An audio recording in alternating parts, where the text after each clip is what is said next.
It is 8:10, and interest rates, if you've noticed, began going up toward the end of last year, and they're expected to continue going up throughout 2015.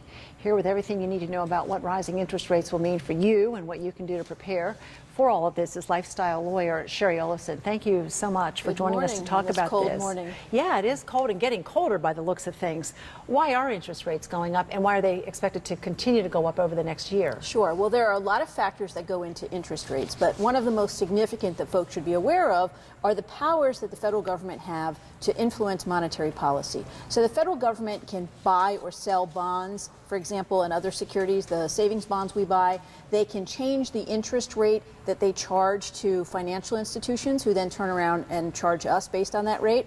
And they can basically just print money. That's a big influence on interest rates, which they use to control the economy. But also, Roxanne, it's simple supply and demand. So when more folks want to borrow money, can charge higher rates for it. So I think you maybe answered my second question. The effect it has on all of us is, as interest rates go up, we get charged more when we borrow or make a mortgage. Well, that's the most obvious direct effect that we feel. So we're going to feel it in all of our borrowing, our home mortgages, our credit cards, our car loans, that kind of thing. But conversely, remember, interest is the amount we pay to borrow money, but it's also the amount that other institutions pay us to give them our money. So it's going to increase the rates that we make on our deposit accounts, our CDs, our bonds, and other investments. The indirect effects, though, are more to do with the economy. So critics say that raising rates may impact the economic recovery. We may see that slow down again.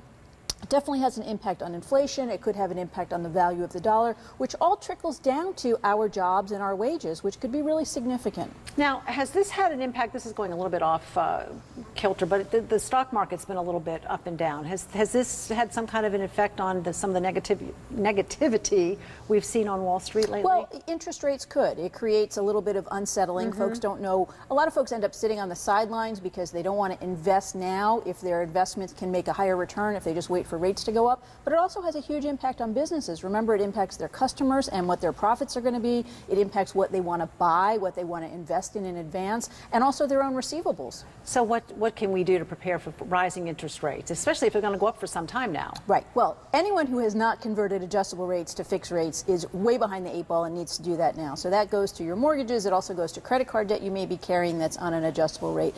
Conversely, though, with your investments, Roxanne, you want to sit this out and not get stuck in fixed returns on your investments. So, for example, some banks have now adjustable CDs. They call them bump CDs. So you may want to invest in those. That way, when rates go up, you can increase the return that you're getting on those investments. All right, Shari, thanks so much for the information. Sure. Always good to see you, and I like the purple. Thanks. You too, and stay warm.